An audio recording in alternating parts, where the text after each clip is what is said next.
Fasten your seatbelts. It's going to be a bumpy night.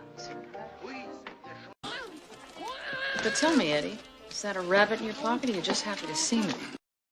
So, hello everyone, welcome. We are back for our monthly not ones and twos, top 10 1992. This time 1992 films.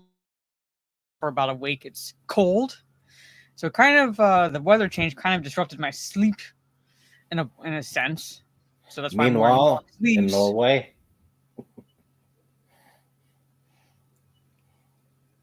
Like I'm not going to try to pretend I know what exactly you go through, but that's not going to take away from the fact that it has gotten colder. So, no. and the longer sleeves for tonight at least. But yes, we are back, and it's like our own personal top 10 list from 1992. Does not mean that the movies themselves are necessarily grade A cinema, but they are our own, like basically our own subjective ones that we decided to put in our top 10. Now, I put my list together today, and I went through the list of American films released in 1992, and I ended up with 35 total films, and that's not including the ones that I looked at the list. I looked at the list and I know I saw that one, but I don't remember it. So it would be more than 35, but I had to narrow it down to at least from 35 down to 10, which is a little bit of a feat. But Mine was I think this shorter. year was a little bit difficult for me in terms there were movies that obviously that came out in 1992 that I'm like, okay, they're definitely going on the list, but I'm like struggling to come up with a few extra to add. I don't think I'm gonna have a problem for 93 or 94. No. But 92 is kind of like a weird kind of year between the start of the 90s and then I guess we're well into the 90s when you get to 93, 94. I had an easy time because there was some. I had about 10 movies that I kept rewatching and stuff, right? So they kind of just automatically took a spot. But kind of like that, but I was shy a few. So they had to really go through the list and go, okay, what would I put on my list? So yeah, I think maybe I will screw up your number one early on. I think we're Very gonna have likely. at least three, uh, crossovers today. Well, chances are likely because there's still good movies that came out in Yeah, but 1992 that would be I would say obviously on most people's lists yeah, if they were to list their top 10.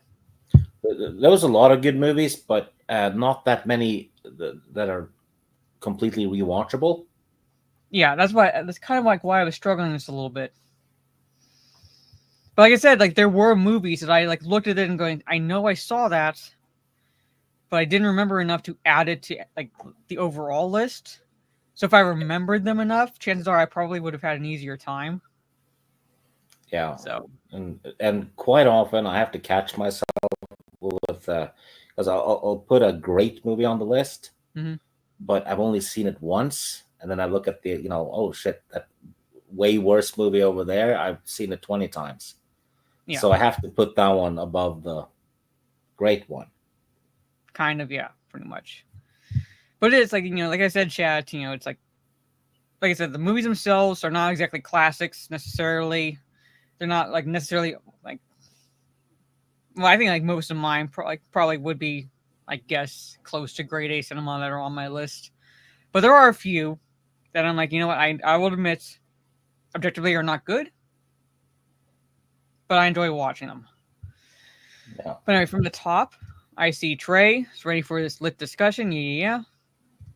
Most of yours is family friendly, and you have not seen Buffy. To be Well, honest, here's you're your not homework, missed. baby. You gotta watch at least the 1992 film.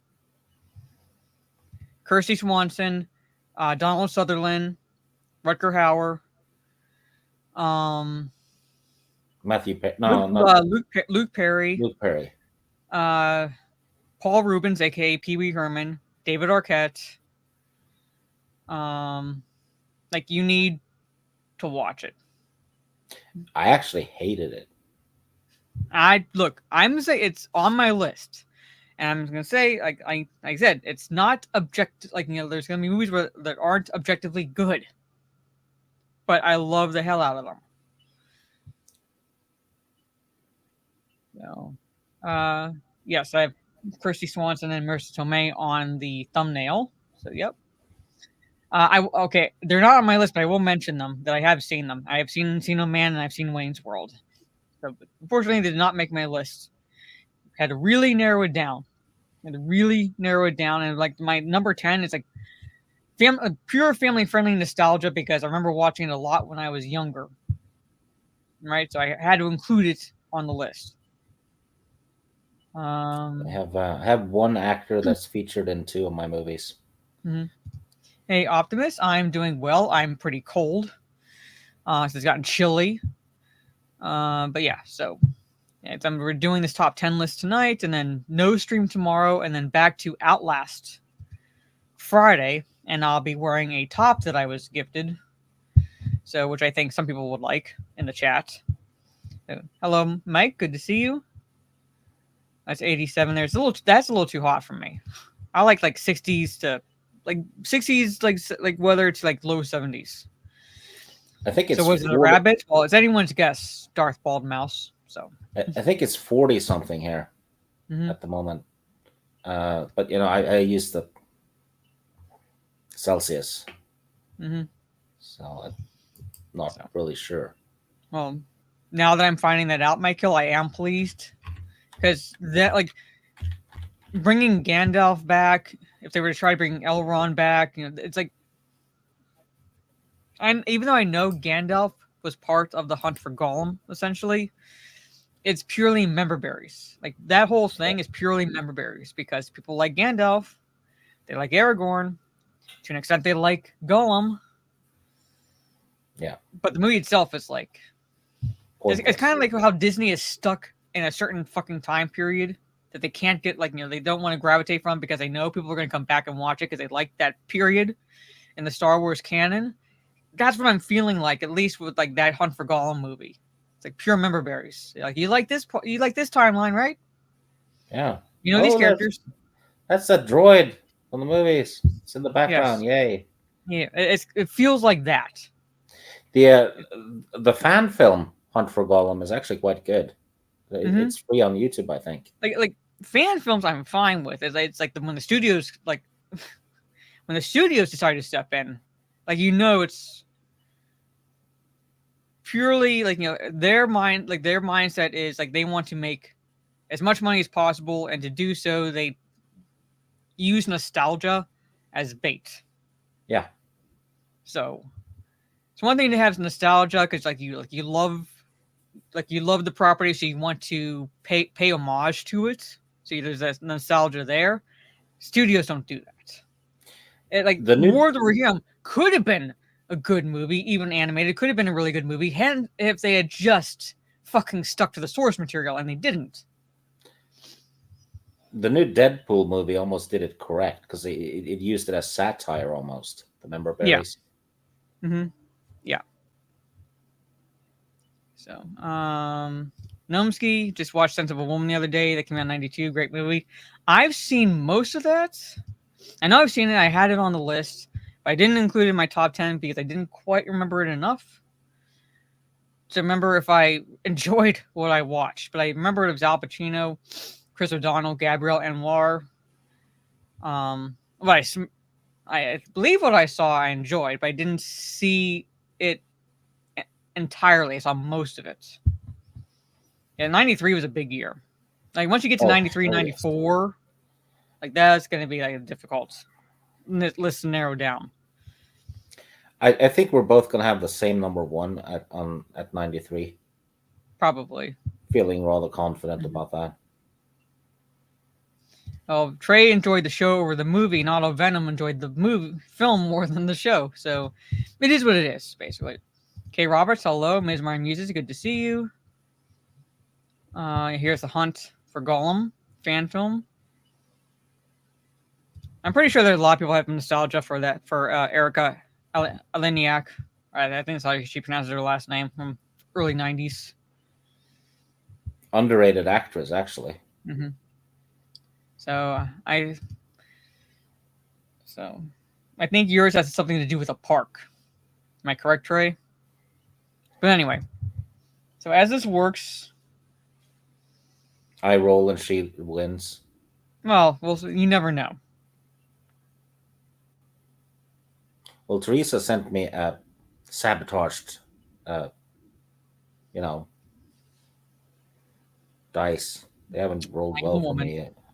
Blame the woman.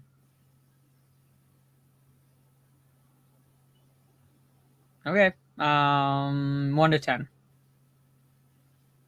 Because you know I'm going to roll low because of the dice. You never know. Fucking 1.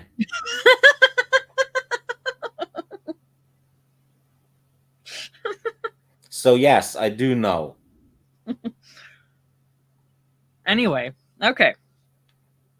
Now my number 10, chat. Okay, don't judge, but it's a family movie.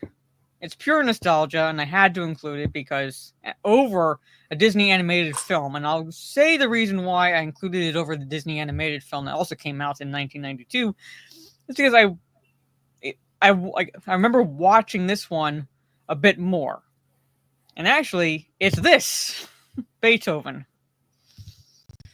and it was like going back and forth between Beethoven and Aladdin. That was a Disney animated film that came out in 1992, and the reason why Beethoven essentially edged out Aladdin is because I'm not taking anything away from the voice acting or the writing or anything like that with the Disney film. But if you remove Robin Williams, like, would we have the same feeling for it as we do? Because I feel like Robin Williams ultimately is what made Aladdin. His ad-libbing, his delivery, and so forth. I feel like ultimately we have Robin Williams to really thank for how Aladdin turned out overall. So because of that, Beethoven kind of edged out Aladdin. I watched it a lot when I was younger. Basically, the plot is the overarching plot is there's like an evil vet, essentially, played by Dean Jones, who kidnaps dogs, basically steals dogs, steals puppies, steals small dogs, steals dogs, and basically for illegal experimentation, right? And one of the dogs that's basically stolen or kidnapped early on in the movie is Beethoven as a puppy.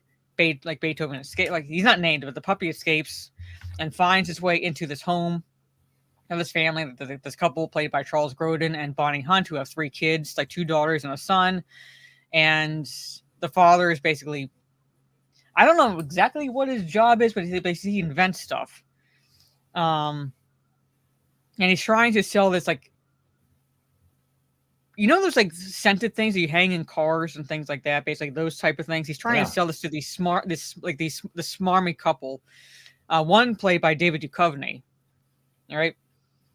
And dad doesn't really want a dog, but the kids and the wife convince him to to keep this puppy that they ultimately end up naming Beethoven because the dog barks when the younger daughter is playing one of Beethoven's symphonies on the piano. My Cousin Vinny's on the list. So, but hey, Bruce. And basically, ultimately, the evil vet kind of finds out somehow. This is where you kind of have to turn your brain off. He somehow finds out that the dog that the family has, he connects it to the puppy that escaped that night, and for some reason, he still wants to take the dog. Even though at that point I'd be like, you know what? Well, I'm just gonna cut my cut my losses there. And ultimately fakes an attack to force the dad to give up the dog or get sued, pretty much. And then basically ultimately turns into kind of a rescue mission at the end of the movie. And the 2 thieves are played by Stanley Tucci and Oliver Platt. And a rather comedic. They're basically their roles are purely for like levity in the movie, and I think it works, especially at the end when they're being chased by all the dogs that they've kidnapped.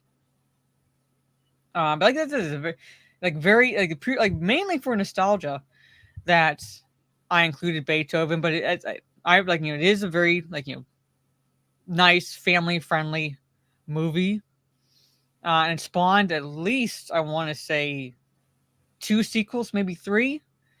I only really remember watching the second one after the first one. So, but there's my number 10, Beethoven. So it's like a really family friendly film. Not like it's like they sit down. It's like it's cute, it's decent. But like I said, I remember watching it a lot when I was younger. The song "Roll Over Beethoven." I can't remember if that was in the first one or the second one. But it's like one of those ones where it's like I don't know. It's like pretty catchy. So there were sequels. Yeah, there were sequels to Beethoven. There was Beethoven Second, which had Debbie Mazar.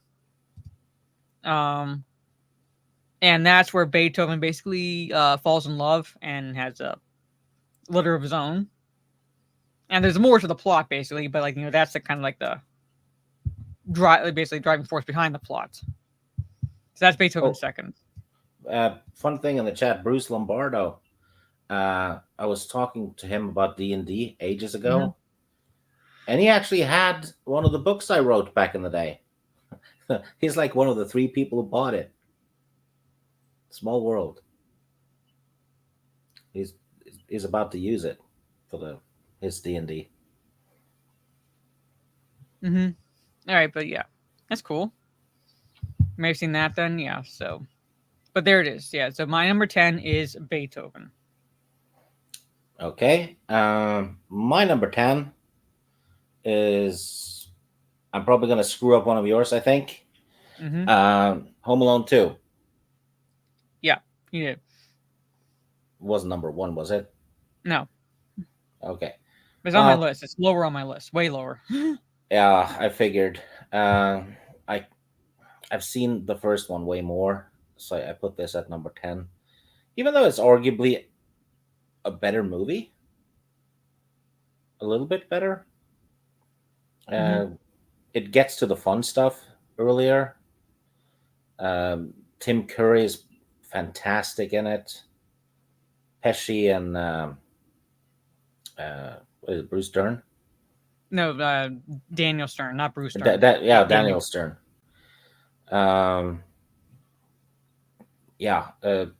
Everything's great. It's almost a perfect movie, as the first one was.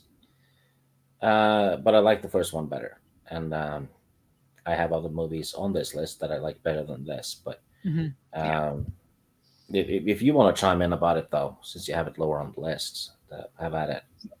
Well, I put it number 3 because I watched the first. I always watch the first one and the second one around Christmas time, so it's basically just about pretty much every year.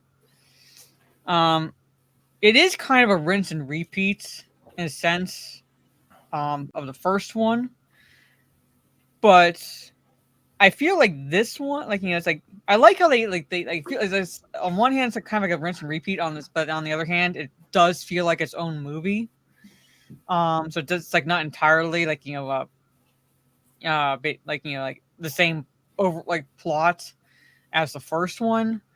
I did like I liked the scenes between Kevin and the homeless woman. Yeah. That's then it kind of it kind of harkens back to how the old man in the first one, but at the same time it's you still basically feel I think I feel a lot more emotion between Kevin and her whenever they're talking. Did you see Trump talk about it the other day? He posted a meme and it said people pissed that he was in it, and he was like, I didn't see anyone else help Kevin find the lobby. Yeah, I know. Yeah, because they removed Trump's cameo, and some channels did, I think. Yeah, some channels did basically, and basically, if you haven't seen the movie, Kevin asks where the lobby is because he's seen basically ads for this hotel because Yeah. Kevin takes the wrong plane and ends up in New York, and and what's a kid going to do? But what he's seen, what's in his mind, and that is this hotel that he's seen ads for. So he's gonna make his way to this hotel and this. Oh yeah, the toy store scene. I like when you're a kid and you're watching this movie and you see that toy store. You're like, why isn't there anything like that around here? But Eddie Bracken plays the owner of the toy store, and he's the one I thought that was going to kind of take the place of the old man in Home Alone, like the first Home Alone, basically the one that Kevin forms a connection with because of his conversation about the turtle doves. But then, it kind of flipped on its head a little bit, and Kevin kind of formed that connection with the homeless lady, which I appreciated, and I thought was really cute, and how Kevin gives her one of the turtle doves. She was also a damn good actress. Yes. So and then of course obviously the traps, because Kevin makes use of is it part of his extended family that's away, or someone the family knows is basically away from their apartment, not the building essentially. I think it's one of those townhouses. Uncle. Yeah, I was thinking one of those townhouses that's being renovated. So Kevin makes use of that to use that as a location for the jigsaw traps that he creates. So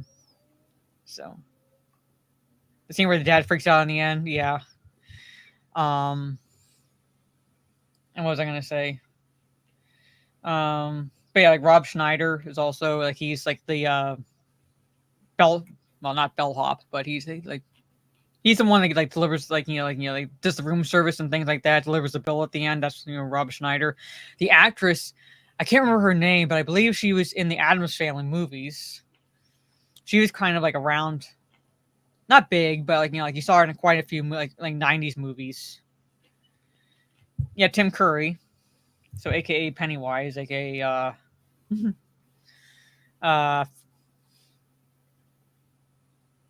what's his name from Rocky Horror Picture Show? I'm blanking. Anyway, but that's Home Alone 2. And I had to put it low on the list because, like I said, I watch it in the first one, around every Christmas. One of the Brat Pack actresses is at the airport in 2 or 1. Has a little cameo. She plays the one who checks the tickets. Mm-hmm. The dark-haired one. Can't remember her name. That wasn't Maggie Smith. No, it wasn't it was another actress. Hold on, and I want to say it was. She was in the Addams Family movies.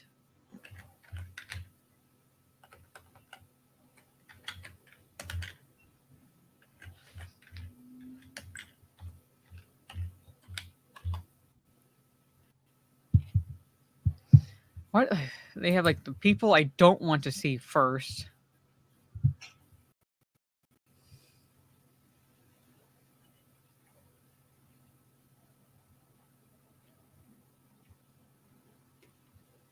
Dana Ivey. That's the actress's name, is Dana Ivey. She's in Rush Hour 3.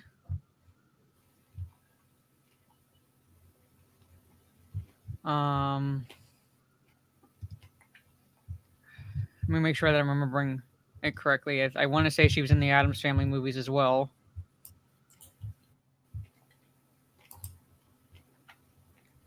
No. Oh, Dirty Rotten Scoundrels. That's where I saw her. Dirty Rotten Scoundrels. That's where I was remembering her from the late 80s. Oh yeah, she was in the Addams Family. Okay, I was right. She was in the Addams Family movies. Yeah. Yeah, she's a desk clerk. That's not Maggie Smith. I could tell you right off the bat that was not Maggie Smith. Ali Sheedy is the one that has a cameo in Home Alone 2 at the airport. Okay, yeah. All right. Yeah, she was the nun in Rush Hour 3 that was interpreting. So like that funny scene where she's interpreting in French, and she's like, "I have a dictionary if you would like," and he's like, "Just call him an asshole." So hey, Metalong and War Machine and Mr. Bentham, hello. So yeah.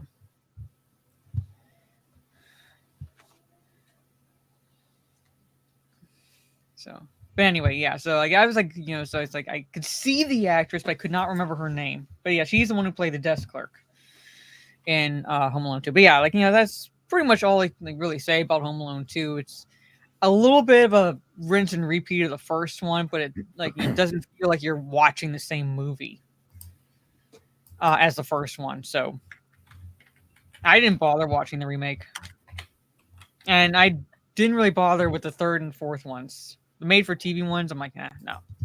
So just 1 and 2 essentially. But yeah, so we're on technically number 9. Yeah, my turn. Yes. Well, I have an action movie, a very rewatchable one. Universal Soldier with Van Damme and Dolph Lundgren. Yeah, Ali Walker's in it. Michael J. White is in it. Michael J. German- White, if they were doing like a proper Halo show and they we didn't have any actors that cared about like having their fucking face plastered on the screen, I would have used Michael J. White for the action scenes in the armor. Hell yes. So, but yeah, Universal Soldier. Van Damme and Dolph Lundgren gets killed in the Vietnam War because Dolph Lundgren goes insane and starts collecting people's ears. Van Damme tries to stop them, so they kill each other. And then they show up in the 90s, having been part of a night. Their corpses were used as experiments to create super soldiers, as that used to happen in the 80s and the 90s quite a bit in movies. Mhm. But they start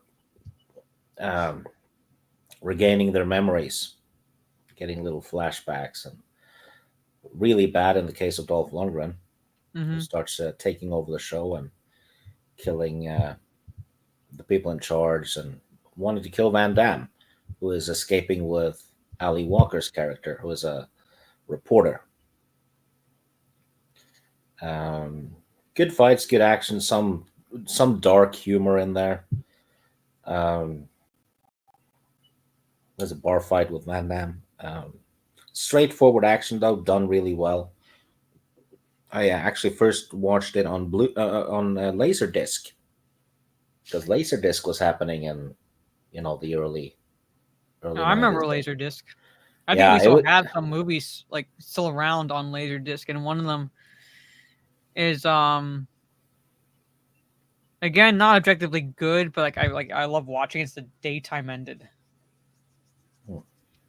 A lot of people keep saying that Laserdisc is better than DVD. I'm not sure about that, but they become collector's items now. Yeah, I was gonna say I think we have a few still. Yeah, Can't play them, but we have them somewhere. yeah, they were like the size of LPs. Oh yeah, they were. They're big. Yeah. I'll have to try to find them, Trey, and show you like how big they are. Like maybe like on one of my next streams, because I know we still have my dad, like my mom and dad, still have a few around. Like I said, we can't watch them, but we still have them. For the longest time, you only had the Laserdisc version of Indiana Jones and Star Wars, because they took a while to be released on DVD. Yeah. But Universal Soldier, if you haven't seen it, you just want to watch a fun action movie, you can't go wrong with it, No, I think didn't guys who were in my Discord basically didn't Cowman want to watch it at some point, like in the watch party channel, or did he want to watch the second one? I can't remember. The second one is Michael J. White as the villain. Yeah, I think he was making a joke about it. And I can't remember if it was the first one or the second one. The second one's not good. It really isn't. It's one of those that got worse and worse sequels, kind of like Highlander. But the first one, for what it is, I'm giving it an 8 out of 10. Okay, because Goldberg. Okay, I knew there was a reason. All right. Okay. All right. But yeah, Universal Soldier. Okay. Well, my number 9 is not a good horror movie, objectively, but it's the movie that should have fucking ended this franchise. And yet, for some reason, the studio wanted to keep going, and it got progressively worse and worse and worse as it went along. But I included this because while it's not objectively up, basically on par with the first and the second one, it does still feel more like a Hellraiser movie than the subsequent films. Yes, Hellraiser 3. Right? So basically, what Hellraiser should have been a trilogy. Is this movie objectively good? No. It is not objectively good, but it's, like I said, it feels more like a Hellraiser movie than the films following this one. Plus, in particular, it has an awesome Motorhead song in it. Well, yes. They made So the soundtrack is good. The soundtrack is good. It's like very early '90s in atmosphere and soundtrack. And basically the plot is this reporter is trying to like dig into what happened at this mental hospital that's like from the second movie, basically. So it's a continuation of sorts from the second movie, but it doesn't follow doesn't follow the daughter, brings in these new characters, but it still kind of connects back to the second one. And this reporter is trying to figure out what exactly happened, why things have been hushed up and everything. And then you have this like playboy asshole who's I can't remember if he steals this thing or gets someone else to steal it for him, but like that artwork, that's pretty much Pinhead and not like others. Basically, it's like what ultimately opens up the that divide again between our world and the world of the Cenobites. He steals. I can't remember if he steals it or has someone else steal it for him, basically. But it's that little huge piece of quote unquote artwork. That's the portal essentially, which brings Pinhead and the Cenobites to our world. And I've liked that it makes Pinhead evil again, because the second one, he was evil, but then you kind of added a layer of sympathy. Because of you find out what he used to be, so it's like a little bit of that, and it kind of progressed into more into the third one where it's he really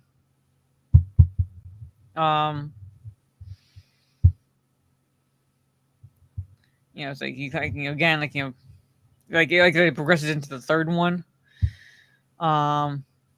The second one kind of is a little bit of a repeat, rinse and repeat in the sense of the first one, because of because it brings back the chick from the first one, kind of like how the uncle was brought back in the first one, sort of situation, and she needs victims, so she doesn't look as disgusting as she does coming back. And the Cenobite looks at the end are very punk early '90s looks, which I got a kick out of. Then when they added those new Cenobites, because one of them was her cameraman, and they get really creative with how he the new Cenobites look. And like I said, that should have been the end. And I thought that it was going to be obviously the female reporter was the main protagonist, but I thought ultimately it was going to be her and this chick that she was kind of helping, the one that was used, abused, and dumped by the playboy. But no, spoiler alert, that younger chick essentially becomes a Cenobite because her boyfriend ultimately becomes one, or at least the playboy kind of ultimately becomes one. So, not good overall. Yeah, she just randomly came bad. Overall, generally not good. What? Entertaining as hell. Yeah, but like I said, entertaining. Yeah. You still feel like you're watching a Hellraiser movie, and that's where it should have ended. Oh, Motorhead got the Pinhead actor to be in the music video in costume. He's playing cards with Cool. Lemmy and stuff. That's cool. Very cool. The music video is awesome. Yeah. Okay. 4, maybe it's okay, but it's a blatant retcon of like the origin and everything. It's a blatant retcon. Like I said, mainly stop at 3. If you want to watch 4, go ahead, but otherwise, do not progress past 4. It is pointless, especially this. Is it this? No, especially the 7th one, because the 7th one is like doesn't feel like a Hellraiser movie at all. It just feels like it was like a different plot. They just threw Pinhead in. 5 and 6 are bad. 7 doesn't even feel like a Hellraiser movie. It's basically just standalone movies to milk the franchise. Yeah, and 8, and I think there's 9. And I think there's 9. Like, is there 8 or 9 before? I want to say there's like 9 ultimately before the reboot. The reboot one is actually not the worst. It is bad, but it's not the worst. Yeah. Okay, I was right. There's 9. I was trying to count them in my head. So objectively, it's not the worst, but it's not good. No. Anyway, 3 is the last of the good ones in a way. that's what I'm saying. It's like even that is objectively not that good, but it's better than most of what came after it. Yeah. Anyway, I didn't even think the first one was, brilliant. No, it but was kind of like a 7, but it has a certain atmosphere that's really cool. yeah, it's like and you can tell like Clive Barker had made sure like he like added his touches to it, because the first one is based off of his book. So while there were some like changes made to the plot, it still like overall it still worked, and it still really felt like you're watching something that Clive Barker wrote. So Yeah. But yeah, so number 9 had to give to Hellraiser 3. So Well, anyway, number 8. Number 8 for you. Yes. So my number 8 is, I believe, if not the first, I think it's the first, but like definitely one of his really early Quentin Tarantino films. Very simple plot overall. If you think about it, basically it's a heist gone wrong, and it's like trying to figure out what went wrong, who snitched, did anyone snitch, was it ultimately a setup, and so forth, and that is Reservoir Dogs.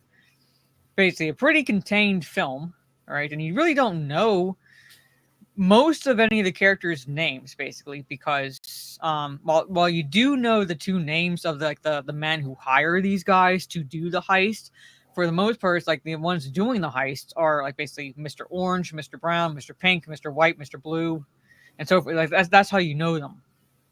You know what's cool about this? This is Tarantino's first movie, right? Mm-hmm. Yeah. Look at the cast he got for his first movie. Yeah, Harvey Keitel, Steve Buscemi, Michael Madsen. Was Mr. Yellow, and I think he was the psychopath. Tim Roth. Yeah, and he was Mr. Orange. Mr. White was Harvey Keitel. Quentin Tarantino, I think, was Mr. Blue, or was he Mr. Brown? I think it was Mr. Brown, because it was like Mr. Brown was like said to have died first or died early during the heist, and we don't know what happened to Mr. Blue. Yeah, it's like mainly the warehouse. Yeah, it was 92. Imagine the pressure, though. Your first movie, and that's who you have to work with. Big names. Yeah, and it's like I said, it's not solely contained, but it's a mainly contained movie, because a lot of the scenes are the warehouse. Because basically, like they're like hired to do this heist. The heist goes completely fucking wrong, and they have to haul ass back to the warehouse, and where it's basically where a lot of it is like what, like they're trying to figure out what the hell happened, like who's where, what, like did someone snitch, was it a setup, and I think, and Steve Buscemi plays Mr. Pink, and he's kind of like the one that of the members that kind of like ultimately, I guess, in a way lives happily ever after. But yeah, are the flashbacks basically. But it was 92. Um, it is very Quentin Tarantino in its dialogue. As Trey pointed out, yes, there were a lot of N bombs. It's basically, yeah. So you're talking about Steve Buscemi, yeah. But yeah, so like like a very like it's a very if you like when I say very Quentin Tarantino film, I mean like in terms of dialogue, style, pacing. So it's like, and I put it on there because it was one of the early like ones. Like I watched it actually after Kill Bill because the Kill Bill movies were actually the first ones I watched of his, and then went back and watched his other ones, and this is one of the first ones I watched after Kill Bill. And I like I said, I enjoyed it mainly because of the acting. The story itself is really simple, but mainly because of the acting, the big names they got, and the dialogue. It's actually one of those types of stories that are rarely being told.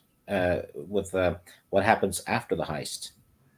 Yeah, it's not just like what happens after the heist. It's like it's like what happens after a heist that goes wrong.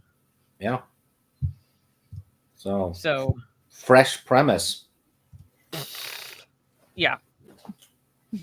Yeah. So it's like I said, it's like if you're not a big Quentin Tarantino fan, you're probably not going to. You'll probably think it's all okay necessarily. I think like even if you're not a big Quentin Tarantino fan, you might enjoy it for the most part.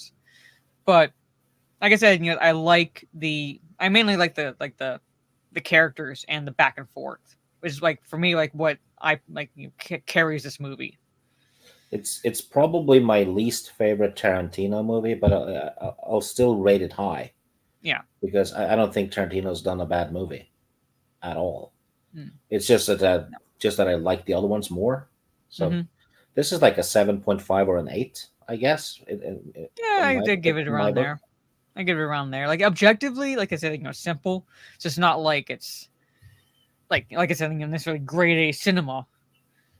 But what carries it was like what really works for it are the actors brought in to play the characters. That's what carries the movie. The dialogue, their back and forth, and a little bit of a mystery. Like again, like what happened. Like they're trying to figure out what went wrong. Yeah. And you also notice new things the more you watch it. Mm-hmm. Yeah. Really made Halloween costumes easy. Yeah, pretty much. My family has an orange cat that we like. His name is Tigger, but we'll call him occasionally Mr. Orange. I've never worn a Halloween costume. Well, do they celebrate Halloween there? More and more. Okay. But it's not like an official holiday thing. Mm-hmm. But it is a reason to go to the pub, or go to a party or something. But yeah, never. I mean, when I was a kid, I would dress up in costumes. Like that's why I asked if like it was celebrated there, because there are countries that don't even celebrate it, so kids don't even dress up. But yeah. I mean, like I'll like dress up like now around Halloween, like whenever I'm streaming, so that it's like because it's a thing, but I don't. It's not it's like not really a big deal that much anymore. We have it as an old holiday due to the old pagan stuff. Mm-hmm. But not as a commercial one. So we're like the real deal,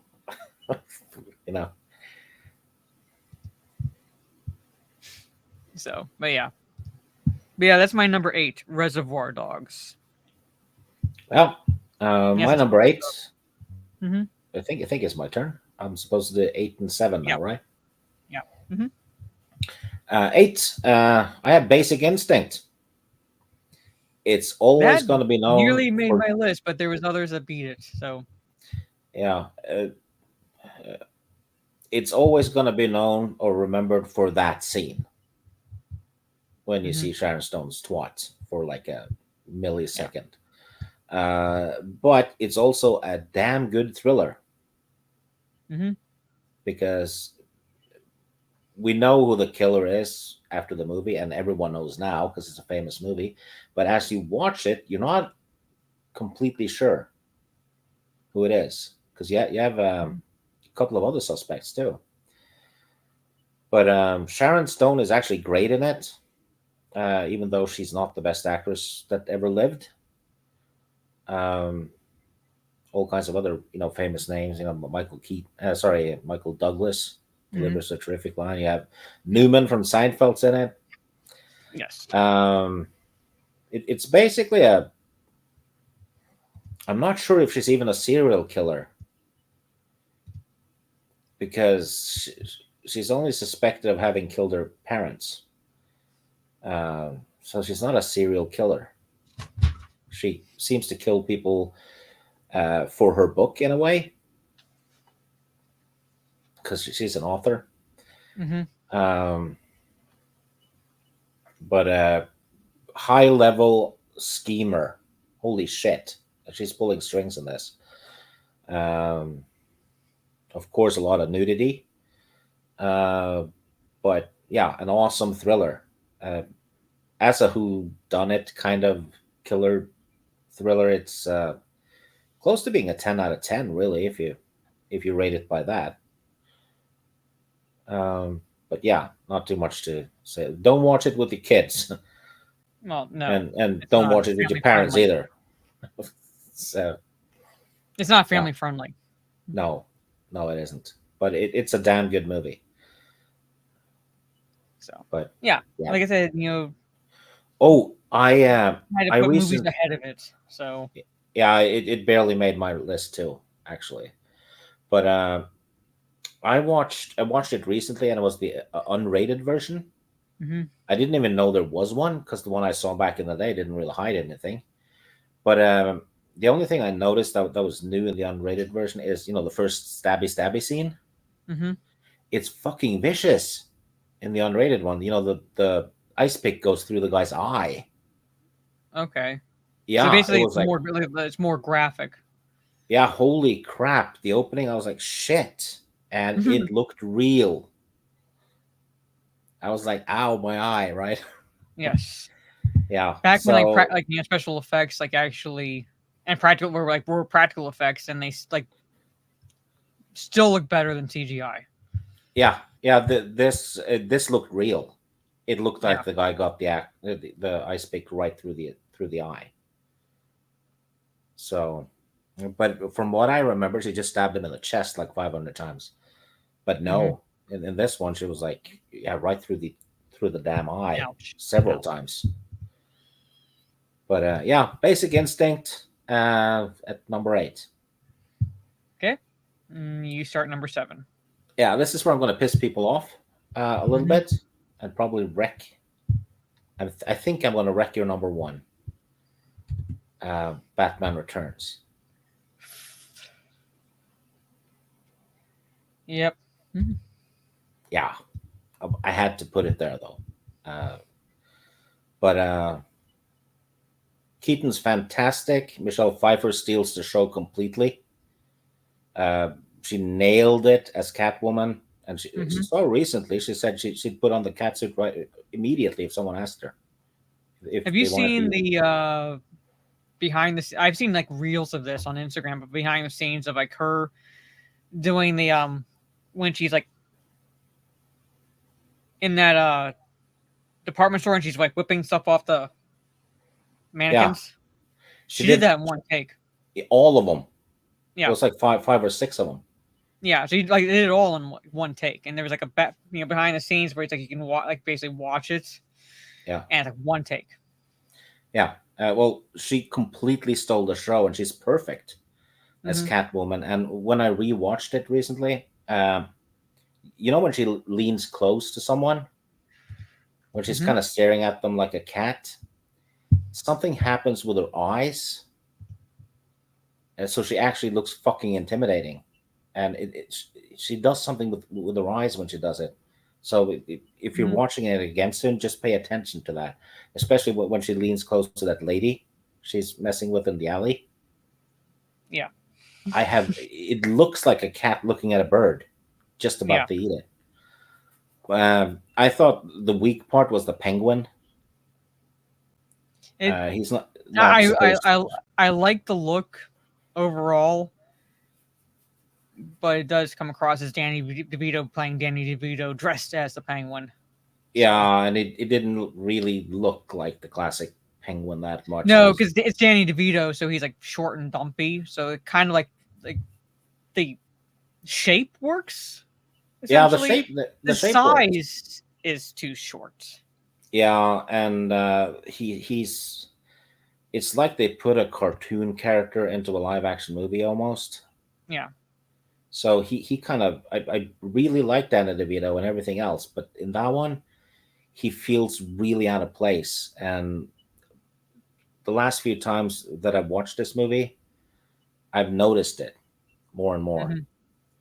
Walken's great too. It's probably not his best role, but he's good in it. Mhm. Gordon and Alfred are great, but Pfeiffer is off the chart. Yeah. But I'll let you yap about it too, though, since like well, maybe when we get to our number one, so we can get basically through the other movies. But this is one of the movies where I was like, I know I've seen it, and I could not. This is an animated film. I watched Tiny Toons when I was a kid. But I could not remember this movie. I know I've seen this. But yeah, so it's like, but like, Oh. yeah, it is my number one because it's Batman. So did you notice that they're doing some really fucking great Batman figures now with Michael Keaton's Batman? And I think they're gonna do Pfeiffer too. It are looks they like McFarlane? Are they McFarlane figures? might be. I'll Because see if what I can. McFarlane's been doing is they've been like progressively releasing like Batman and Batman characters, and then like you collect like is it 3 or 4 in like a series, and you create like another character because like there's a piece. No, it's not that. The ones I saw that they're doing Keaton, Clooney, Kilmer, and Bale, Mhm. and they look fantastic, and they're not too expensive. And I think they're going to do Michelle Pfeiffer as well. Okay. I'll see if I can find a link for you later, though. Yeah. It's probably something you want to get. Probably at some point. I think they were like $60, Mhm. so it wasn't that bad. So not too bad, but it depends on the size and stuff. So if I want to spend that much money, I don't want them like Yeah, super tiny. I think they were like 8 inches at least. Okay. Yeah, but okay. So my number 7, I don't know if you'll have this on your list or not, is same as Trey's number 7, and that is Unforgiven. Yeah, it's my number 3. So you actually, you got me back there. Yeah. So I won't say a lot. I'll just say this: I don't have anything against westerns. I just generally don't gravitate to like the western genre. But there are western movies I do very much love. Like for example, Tombstone, Unforgiven. Here, I enjoy The Quick and the Dead for what it is, basically. Shane, High Noon, The Magnificent Seven, obviously, and so forth. And I really remember really enjoying Unforgiven. As Clint Eastwood, Morgan Freeman, Gene Hackman, who plays a really good villain. It's And actually anti-Western. Yeah. In a way, or anti-Western movies, because it just shows what it would be realistically. Yeah. So I'm saying like it technically falls in the Western genre because Clint Eastwood plays like an ex-outlaw and murderer. And he's kind of recruited by the character called the Kid, because there's a bounty for these two guys, and like one of the two guys that there's a bounty for like cut up this prostitute, cut up her face, and the sheriff, what's his name, Little Bill or something like that, who's played by Gene Hackman, like didn't really punish the guy. I mean, he kind of like punished him, but then also not really. So the prostitutes kind of like get pull their money together to like put a bounty on basically the guy and his brothers, like their heads. And the Kid is going after the bounty, but he needs help, so he enlists Clint Eastwood's help. One of the reasons why the Kid needs help is because he's nearsighted, and he also is like you find out later that he like never killed anyone, and realize that he didn't want to anymore. Like you watch the movie, you'll find out why. But like Morgan Freeman plays another outlaw that's recruited by Clint Eastwood's character because they're trying to track down these guys. But like they also kind of run afoul of the sheriff, who's again, oh my god, a dirty lawman. Well, he's actually kind of a sociopath. I know. I'm saying it's like they don't just run afoul of the law, like because the law is good and they're going against the law. No, like the sheriff is bad. Yeah, like he's an evil fuck. So they run afoul of him and so forth. So they're contending with trying to track the bounties down and survive this sheriff, basically. So, I don't want to go too deep into detail, but that's Unforgiven. Yeah, so. It's that final showdown though that's dark. Mm-hmm. It's well, I think he won an Oscar for it as well. Mm-hmm. It's a 10 out of 10 movie, Yeah. I don't know about it being an unofficial sequel to the Dollars trilogy. I'd have to go back and rewatch the Dollars movies to say for sure. So I don't stand anywhere on that debate until I go back and watch the other movies. Well, Soul Assassin is not entirely wrong. It was Eastwood's goodbye to the westerns. No, I'm saying it's like an unofficial sequel to the Dollars trilogy, basically, like a connecting to that. And like I'd have to go back and watch the other movies to say for sure. Oh, I can see this as an unofficial sequel, like continuation or whatever, to those movies before I say anywhere on the debate. Yeah, Richard Harris was in it too, but English Bob got beaten up badly by Hackman. Yeah. So, but yeah. So do you want to, I guess, wait until we get to number 3 and then you can like. Well, yeah, there's not too much to say about it really. It's just it's one of Eastwood's best and one of Morgan Freeman's best and one of Hackman's best. It just works. It's kind of like Tombstone. It just worked perfectly. Yeah. So just basically just worked, and so like the women are like basically they're prostitutes, so it's like like feminists wouldn't exactly like that nowadays, but at the same time I'm like, well, too bad, so sad. Back then, sorry, women couldn't find really legitimate work to do. Yep. So it's either stay home and take care of kids or that. If you were lucky, you got to work at a grocery store. Yeah, I'm saying if you were lucky. If you were lucky, because there wasn't exactly a lot of room for employment for women back then. So, too bad, so sad, feminists. So, but they were good characters. Like they were prostitutes, but they were good characters. So hell yes. But yeah, so on to number 6. Hey, the prostitute that got cut up, she's in The Crow. She's the mom or something of the girl in The Crow. Yeah. Yeah. You either farmed or you entertained. Yeah. Pretty much. Yeah. Like I said, if there was a grocery store and they hired you and they hired you, you were lucky. You either plowed the earth or you plowed customers. Yeah, pretty much. But anyway, so my number 6 is I will essentially maybe talk a little bit about Home Alone 2 a bit later, but it's another Joe Pesci film. It's another Joe Pesci film with Marissa Tomei, Fred Gwynne, and Ralph Macchio. And basically, Ralph Macchio, I can't remember the actor's name who plays Ralph Macchio's friend, but they're doing a road trip, stop at this little convenience store gas station, and in a twist of fate, morbid twist of fate, the clerk is shot to death, and the crooks are driving a very similar looking car as Macchio and his friends are, basically the two Utes, essentially. Yeah. So I had to include this because I really love this movie, particularly Joe Pesci Pesci's and Mr. Tomei's performance, basically. So the two young guys are arrested and charged with this murder, even though they didn't do it.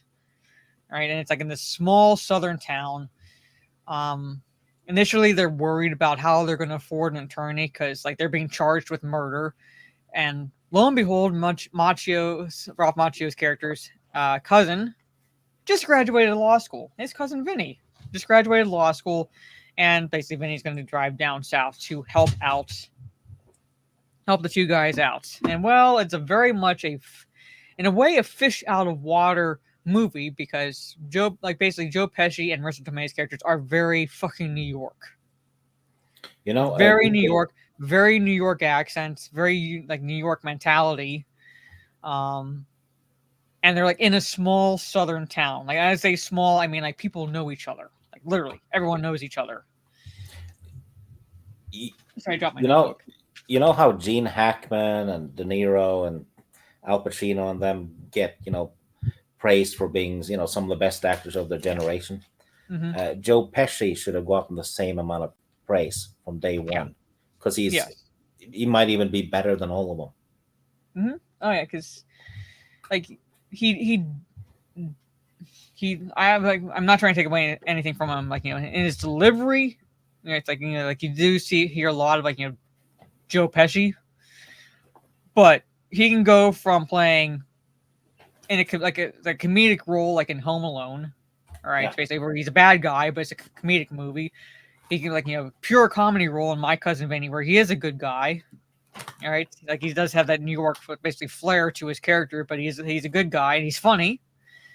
Or he's a bad guy, like straight up bad guy, like in Goodfellas. Yeah, he's absolutely more versatile than Gene Hackman and De Niro, really. Yeah. So, and hello, Hound. Good to see you. And yes, the instant versus basically instant versus proper grits, basically. Yeah, I love the interaction between Joe Pesci and Fred Gwynne, the judge. Like I love their interactions. Joe Pesci said he'd come out of retirement for Lethal Weapon 5. I believe it. Like, who doesn't want to see more of his character, Leo? Yeah. But anyway, but like it's like it's very much like like the judge is all about proper courtroom procedure and things like that, and even admonishes Vinny for not wearing a suit the first time, and the second time Vinny shows back up with his leather jacket and everything, and like the judge is like it's like I basically thought I told you that you're gonna be in my courtroom and wear a proper suit, and I love Joe Pesci's response, like you were serious about that, and like I love like each time he's like put into contempt essentially, and like Marissa Tomei, like who plays his girlfriend Mona Lisa Vito, has to keep bailing him out, and eventually like he does. How do I put this? You see him become the lawyer that he will become basically in this like whole procedure. Like it's like he's learning as he's going along, but at the same time you see his style coming out as it's progressing. Especially when he's interviewing the witnesses. He's not interviewing, but he's like questioning the witnesses on the stand. Here's a question for you though, and the chat. If we had an R-rated Batman movie in the mid-90s, what do you think about Joe Pesci as the Penguin?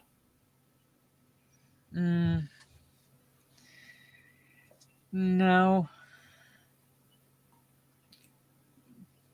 I still think he would have been a little too short.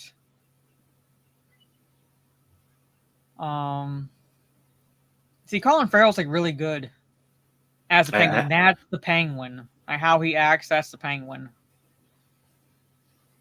So I just don't see Joe Pesci as the Penguin. I maybe see him as like one of Carmine Falcone's men. Yeah, you'd probably end up with the same as DeVito. You just see DeVito. Yeah, I'm saying it's like I would see him more of like one of Falcone's men. Yeah. Because the Penguin does like tie in with the mafia bits, but I just don't see Pesci as the Penguin. Yeah. I would see him more like along, like with Falcone. or Maroni. Yeah, like one of the two, basically. Like those two mafia families. I would see him in one of those. But yeah, like he becomes a lawyer, real lawyer, like by the end of the film, and you see his style progress. And I love Marissa Tomei's delivery when she's being questioned on the witness stand, because Vinny realizes that there's something about this case that she actually can be called as an expert witness on.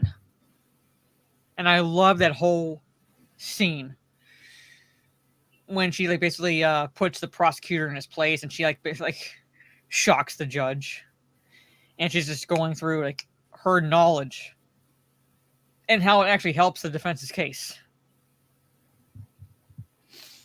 So, well, Fred Gwynn, he can do a fake draw very easily in his deliveries, so it works.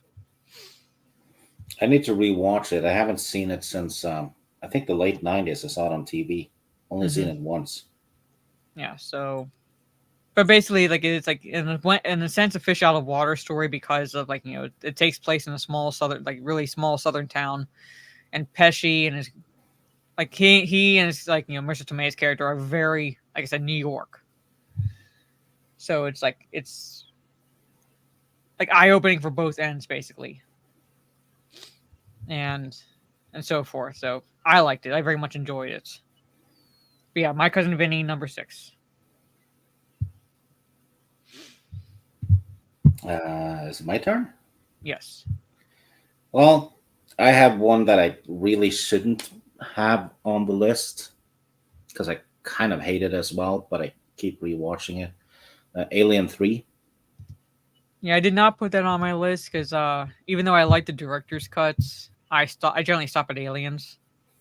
Yeah, the director's cut is way better, but it's also unnecessarily longer because there's a lot of filler in there that doesn't need to be there, and they killed off Hicks and Newt, right? Yeah, well, off-screen based, so it's but the setting is fantastic, and Sigourney Weaver does another 10 out of 10. To be fair, excellent cast. The atmosphere is fantastic,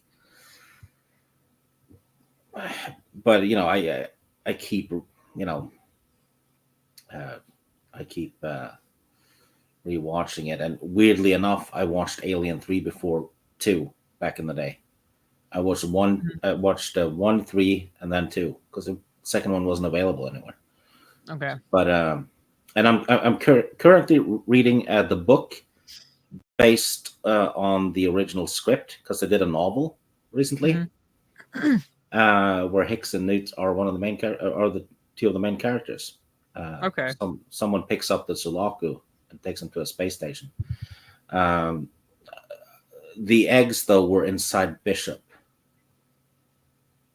inside his torso, and I'm like, how the fuck do they miss that when they put him on the bench and stuff in the Sulaco? Yeah. So it's not like it's perfect, but they got Lance Henriksen and Michael Biehn to do the audio drama based on the novel. Okay. So cool. You could get that on Audible. But Alien 3, it is a good movie, just not a good sequel to Aliens. Yeah. Would you agree with that? Yeah, I would agree with that. It's not a bad movie. It's certainly better than what came after it. Yeah. Like I said, the director's cut works better. But in terms of a sequel to the first 2 movies, no. Yeah. It's a good movie, but a standalone Alien film. Yeah. It shouldn't have been Ripley. It should have been someone else crashing on that planet. Yeah. Oh yeah, Trey. Everything's better than Romulus. Holy crap! But yeah, I had to put it on there because I keep, I rewatched them quite a lot and all that. But watch the director's cut if you want to watch it, right? Yeah, I say watch the director's cut. Oh, Soul Assassin is mentioning the Neil Blomkamp Alien film. It looks like Blomkamp was using a bit from the book I'm just reading. the original Alien 3 script, because Blomkamp was going to make a direct sequel to Aliens and ignore everything else. So I'm wondering if he's yeah. Oh, Trey is mentioning Charles Dutton, who was the kind of like the preacher in Alien 3. He was fantastic. Yeah. But yeah, anyway, Alien 3. Okay. And you start number 5. Yeah, I have another supernatural sci-fi thriller thing that I got Trey to watch a while back, and Teresa as well, and they both liked it. Split Second with Rutger Hauer. It's a serial killer creature flick, and also a buddy cop movie at the same time. It's set in futuristic London. The water has risen, so it's like semi-flooded. Okay. Hauer plays a cop. His partner got killed by a serial killer, and he got scratched by the serial killer. So he has like a link with him. You can kind of feel where he is and stuff. This serial killer, though, takes people's hearts and eats them by ripping them out of the chest. And it turns out... So you call him Muslim? Kind of, but it's not a human. It's something from hell. Involves rituals and a zodiac symbol, and pops up every few years to take a few victims. Kim Cattrall is in it too. Rutger Hauer plays a borderline psychotic cop, and he gets a pencil pusher as a partner, who's supposed to calm him down, but instead Hauer makes him worse near the end. And they figure out that this creature doesn't just think it's Satan; it is Satan. And Rutger Hauer gets a semi-automatic shotgun and says Satan's in deep shit, and then they go hunting him. So it's cheesy, funny. It's a one-off movie. Hauer's fantastic. His sidekick's fantastic. Pete Postlethwaite is in it, playing a cop. Alan Armstrong, you've seen both of them in a lot of things, I bet. And Kim Cattrall is good. Oh, Gravy D is asking what the movie... It's Split Second with Rutger Hauer. So, sci-fi, cheesy, buddy cop, serial killer with a creature. It's like a mix of all kinds of stuff. It might even be on YouTube. I think Trey said he reviewed it a while back. I gotta figure something out. Sorry, because I was looking at Trey mentioned Army of Darkness, and when I go on IMDb, it says gives 1992 as a listing for Army of Darkness, but then when you look up movies released in 1992, it doesn't show up until 1993. Yeah, that's what I saw too. So maybe it was officially released in 93? Yeah. But just limited release in 92? Possibly, because... I guess you could use it for 92 or 93. I know I'm going to be using it for 93 because I was like, I did not see it on the over... Like, I'm like talking about like a big list of all American films released.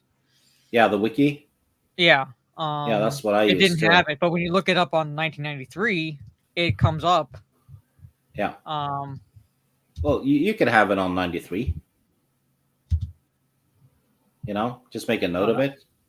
Yeah, it comes up in February 1993. Yeah. I think something like that happened with Warlock. Yeah.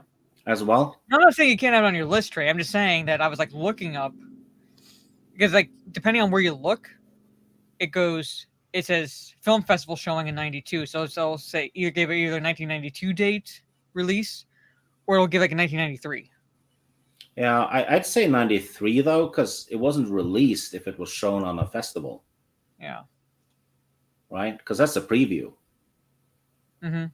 But I don't know. I'd say like next time, guys, like what I suggest, like to Trey and Great, like anyone else in the chat, is like just type in movies or films released in year, and like if you go on the Wikipedia page, it's a little bit more comprehensive than just like. and it goes like breaks down like the movies that were released in each month. Yeah. But So- yeah, you fucked up, Trey. No, I'm saying it's like it's like but like even on IMDb it gives 1992, and I was like Yeah. but I'm seeing 1993, like other places, Yeah. so I'm like, Yeah. I don't know if you use it for 92, you can't use it for 93, and vice versa. Just pick the So I'm year you just want to use it. so you can use it like if you had it on your 1992 list, and like Yeah. it's fine. I mean, like it gives like both years, so Yeah. But like I said, Split Second. If you haven't seen it, it's an hour and a half. Go watch it for some Mhm. pure fun. Yeah. Did you mean to type this, Gravy? Just I curious. think you did. All right. I think you pooped it up. Yeah. Anyway, A 92-inch one that will put Randy Marsh to shame. okay, number 5. Yeah. Your turn. You start number 5, unless you're No, I second. did. I well, this was my number 5. You sure? So I Yeah, I start did number it. 6, and then you. Yeah. I did 6 and 5. What did you do for number 6? Alien 3. Oh, okay, yeah. All right, just making Yeah. sure because I was like, wait a minute. Okay, number 5. The whole thing confuses me as well. So So, my number 5, again, I will admit, is objectively not that good. All right, I will admit it. Okay, but like I said, subjectively, I love the hell out of it. I enjoyed the film, and I also enjoyed the series. And I pretty much will appreciate this film because while it's objectively not that good, it knows what it is. It does not try to be anything else other than, she's not exactly a valley girl, but she's like a blonde cheerleader who finds out that she is part of a long line of what's known as slayers, and she is basically the last line of defense between humanity and the rise of the undead. And it's not that fucking space movie. And that is Buffy the Vampire Slayer. So basically, it stars Kirsty Swanson as Buffy Summers, Donald Sutherland as basically the Watcher. See, is this character named Giles? I can't remember. no, I'm blanking. it's not. It's not Giles because the show is a semi continuation. Reboot. Yeah, semi-continuation, but but he's the Watcher essentially. I can't remember what his name is, but he's basically his whole purpose essentially is to train the next Slayer and watch over her. All right, so basically, essentially the role, and that is played by Donald Sutherland. It might have been Merrick. It might have been Merrick. Yeah, it is Merrick. Merrick, yeah. So, but like I said, it's like I like Donald Sutherland's performance. His purpose is to watch over her, and he's basically trying to impart on her. And like I said, she's a basically blonde cheerleader. All she cares about is getting out of going to prom and getting out of high school, and basically moving on to bigger and better things. Essentially, she doesn't want to be a Slayer, but then she's put into the position where she has to finally has to admit and come to terms with and accept the fact that she is the Slayer, because vampires start popping up in the city that she lives in, to include some that are kind of also other high school students. Rutger Hauer plays the big bad. Paul Rubens, aka Pee Wee Herman, another movie that stars Pee Wee Herman, essentially is plays his kind of right hand man vampire, and they've basically moved into the city, and they're basically creating more vampires. It's like not Dracula, not Renfield. Yeah, basically. And this movie is definitely a Halloween movie. Mm-hmm. I'm saying it's a cheesy movie, and I appreciate it. The reason why I appreciate it is because it knows what it is. It doesn't try to be anything other than what it is. It's literally a movie about a cheerleader who becomes a vampire slayer. Yeah, it's basically what it is. And it has one of the best vampire deaths, yes, with Paul Rubens. David Arquette's one of his early films. Luke Perry, best known for 90210 fame, is in it as well. And really bad fight scenes. I'm saying it's cheesy. It's cheesy as fuck. Yeah, Sarah Michelle Gellar did it better. I'm just saying, it's cheesy as fuck. It doesn't know, like, yeah, it's Kirsty Swanson. Yeah, I think it's Kirsty. Yeah, maybe. Or something. Awesome. But anyway, but I'm saying, like, it's very cheesy. I'm not like, it's not grade A cinema. Like the fight scenes are not really that good, but they're like fun to like watch, funny sometimes to watch. Like I said, one of the best vamp death scenes, and that's like Paul Rubens. I think like world's oldest teenager, or 20 something, basically at that point. I think Luke Perry was in Unforgiven or Tombstone. Small role in one of them. I got to look up both, so I cannot remember. I mean, Luke Perry overall is a decent actor. Was like what? Well, I mean, yeah, was like rest in peace, Luke Perry, basically. But I'm saying, like, like he's like forever, basically, sadly known for 90210, and like it's like, and not for like and Buffy the Vampire Slayer, and like not any other roles he played, because he was a good actor. Hell yes, he was good. He just wasn't given the opportunity either with the films he got or time, because no, it was because he was conservative. He got blacklisted. Remember when he passed away, they didn't want to honor him at the Oscar. Oh yeah, when they showed the people who had passed away, they skipped him. It was him and someone else they skipped that year. It was disgusting. Yeah. So, but I'm saying, like, when I said that, I mean, like, not because of like, it's like with the films that he got, he never got a chance to show his range. Yeah. So, like, he was like, if you saw him in anything else, like, he did show he had range. So, I never saw him do a bad job. No, but unfortunately, not excluding the whole fact that he was conservative, but it's like people like hear Luke Perry and they immediately go to 90210, and like, he was in other things. Yeah. So, but anyway, so yeah, that's my number 5. Like, objectively, cheesy as fuck. Like not grade A cinema, but I love it. Fun to watch Buffy the Vampire Slayer. So, all right, my number 4 is another Christmas movie that I watch every year around once basically December starts, roughly. Is it the one I fucked up for you? No. I already mentioned that. That's my number 3. But this one, my number 4, is a version of a classic Christmas tale written by Charles Dickens that only these could pull off, and that is The Muppet Christmas Carol. Oh, you got me to watch that one. Mm-hmm. A year or two ago. Yeah. I was massively impressed by Michael Caine. Mm-hmm. So Michael Caine played it's like there's like the Muppets, and then there's basically the human actors, and Michael Caine plays Scrooge, Ebenezer Scrooge. Okay, gravy. And Kermit plays Bob Cratchit. Miss Piggy plays Mrs. Cratchit. Gonzo plays Charles Dickens, because Gonzo is narrating the story.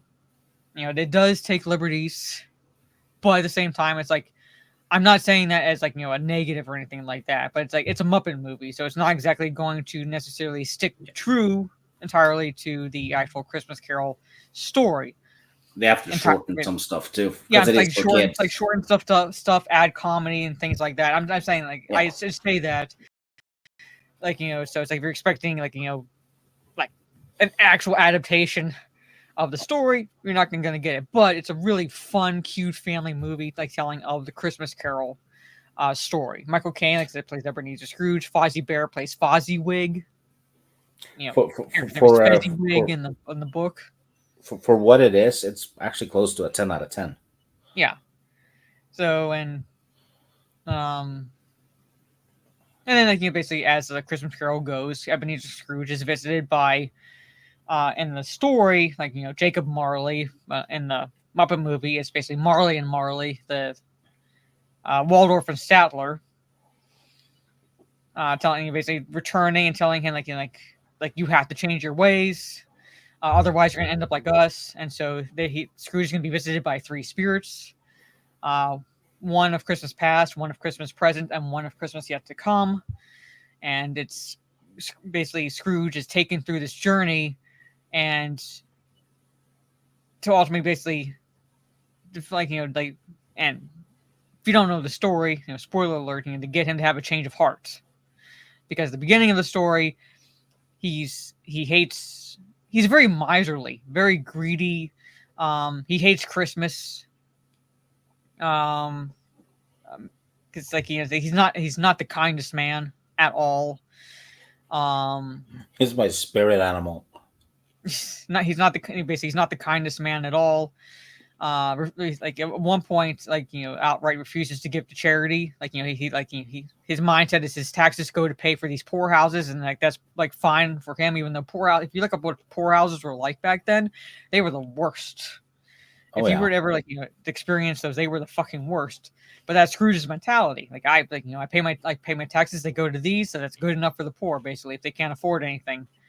So, and it's basically get him to change his ways and basically work for the benefit of his fellow man and not just for himself. It's not exactly it's not anti-capitalist or anything like that, but it's more or less you can make money. Right, it doesn't say anything about he has to give up his job or his company or anything like that. But at the same time, it's you can't forget your fellow man, which is what he did. He turned inward and basically became very miserly and selfish. And the spirits were trying to awaken in him, you have to. How does Marley put it? Mankind was my business. The common welfare was my business. All right, so basically, this is my job. But my business was using what I earned from my job, kind of thing, and helping my fellow man. So, you like the lamp, not the rat, yes. But yeah. So, but it's very. I'm not a fan of the Patrick Stewart version. Patrick Stewart overall is a good Ebenezer Scrooge, but I did not buy his transformation.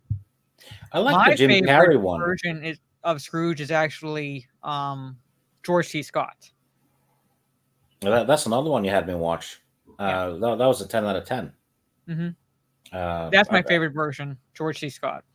I like the Jim Carrey one too, the one that's animated, 3D animated. That one I had to watch that one again. I've only watched snippets of that.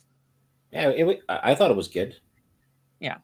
So maybe watch party around Christmas time. Yeah. So, but yeah, I had included my Christmas Carol because I watch it every year. The best Christmas movie ever made, though, is still Bad Santa. I'll take that to the grave. I'll die on that hill. It's whatever. Bad Santa beats Die Hard by a mile. All right. Anyway, moving on, Chad. He slashes a stuffed reindeer with a broken beer bottle in front of kids after he's pissed himself. It's awesome. Is he your spirit animal too? No. Anyway, okay. Now we're on to number 3. Or did you do number 4? You did number 4. No, I didn't do number 4. Yeah. My number 4 is Aladdin. Okay, yeah. I did not include it, but yeah. So yeah, it nearly it was between that and Beethoven. So it's it's another one of those movies my sister downright forced me to watch because she got it on VHS the year after she got Beauty and the Beast, right? So little sister, wanted to watch it with me, so I had to. And I actually managed to. I found the old VHS in my parents' attic 5 or 6 years ago, and I actually I saved it, so it's in my movie shelf as decoration next to the Evil Dead book. They go together, don't they? Aladdin. I think it's great. It's a great, Arabian Nights fairy tale adaptation, if you will. Robin Williams is fantastic in it, but I like the rest of it too, the music, and there's also something about 2D animation Mm-hmm. right? Because I don't know about you guys, but I prefer that to 3D. It's like there's more heart and soul in the 2D animation. Oh yeah, like I like 2D animation more. Yeah, and I think Jeremy Irons was it that voiced Jafar? Yes. Oh, well, he Yeah. voiced Scar. Did he voice Jafar as well? Hold on, I gotta look that up. I know he voiced Scar. Gilbert Gottfried voiced the parrot. I think. Yeah, he was the parrot. Oh, for fuck's sakes, IMDb.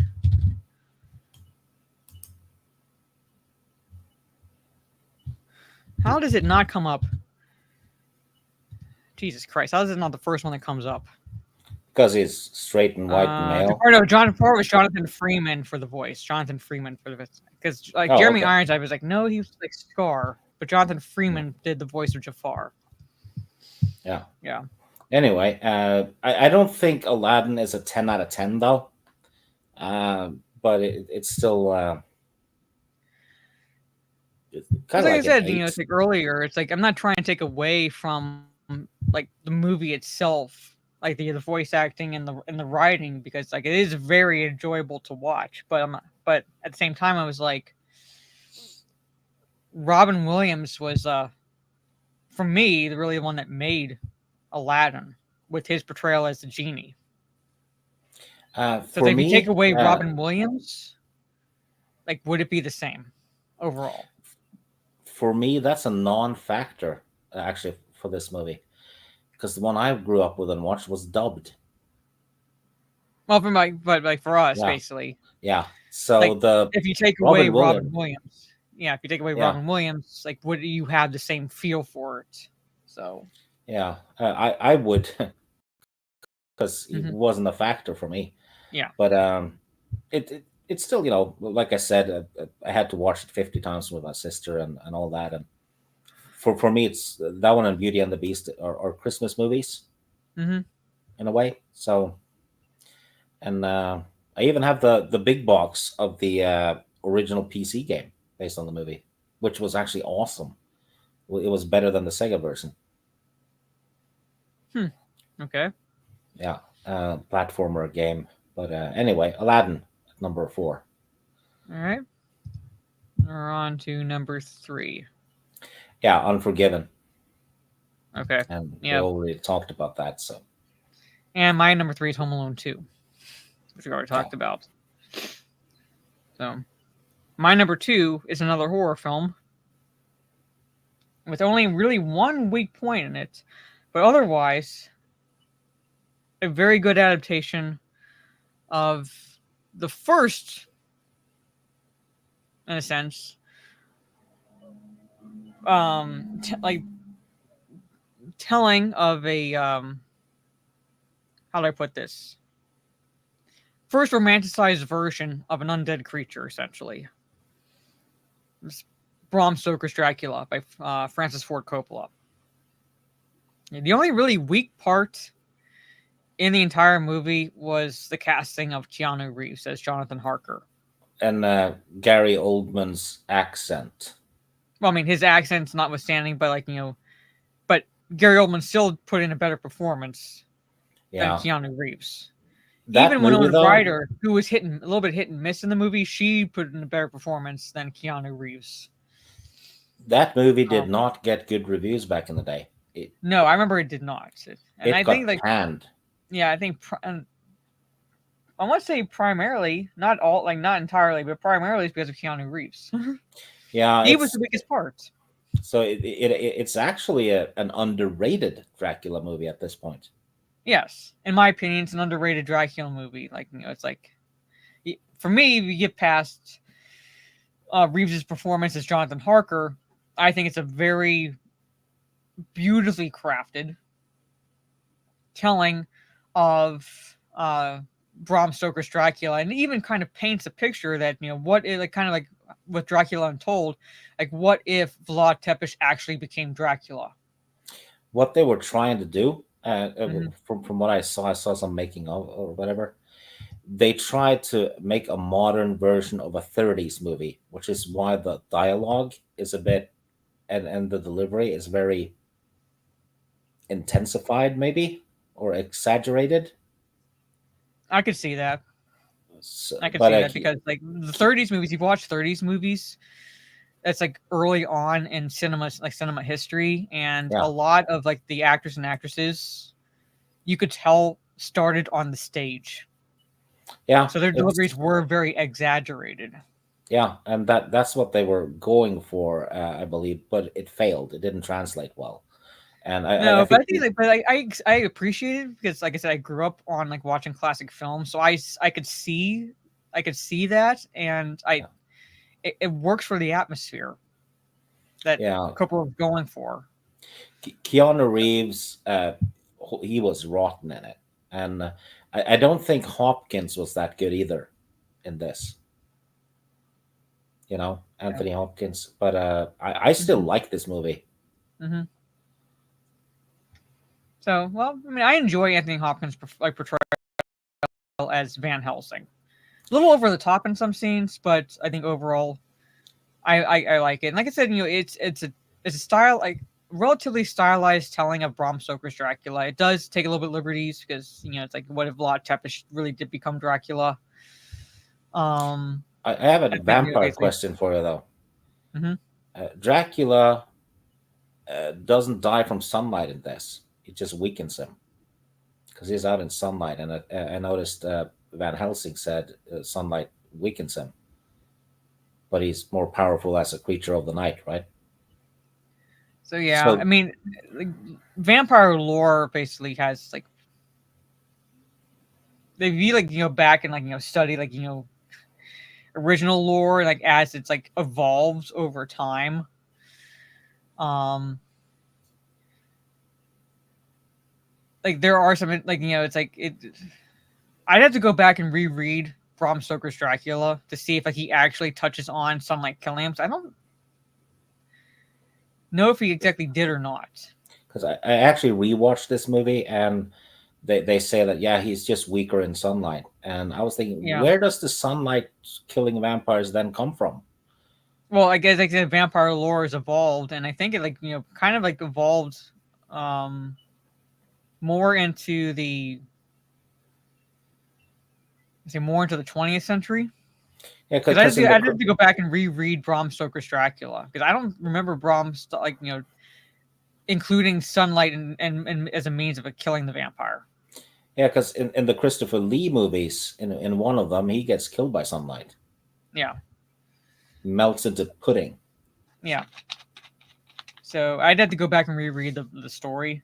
Even though, like the Yeah, book itself is more like if you were to read Bram Stoker's Dracula, it's not exactly like um novel. it's not exactly a normal novel because a lot of it is accounts. Like Yeah, the it's diary of Jonathan Harker, the account of what happened on the Demeter and so forth. It is told in that fashion. yeah, So it's almost like a series of letters that tie so together. but anyway, that's my number two. I think like I said, Keanu Reeves, he's good as John Wick, but he is the weakest part of this movie.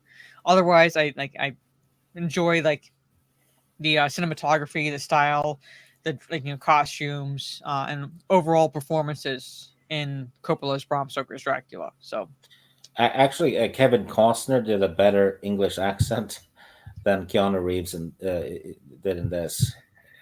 Keanu Reeves is primarily cast because he was young, good looking, and he was popular then. Yeah, and he's in a '93 movie too, the Much Ado About Nothing. He's trying to do an English accent in that one too. Uh, Mm-hmm. he's the weakest part of that movie as well. Mm-hmm. Okay, yeah. So, all right, you're Yeah, number two. yeah. I'm supposed to do two and one. Yeah. Number two is probably one of the best visual movies that I know. It's The Last of the Mohicans, Okay. which isn't. Uh, it's not a perfect adaptation, but it's a damn good movie. It's got Daniel Day Lewis in it, Wes Studi is in it. This is the movie that put Studi firmly on the map. He is fucking intimidating in this. Fantastic soundtrack. Like I said, the cinematography is good. It's I don't think it qualifies as a Western because I think Westerns are set technically after the Civil War.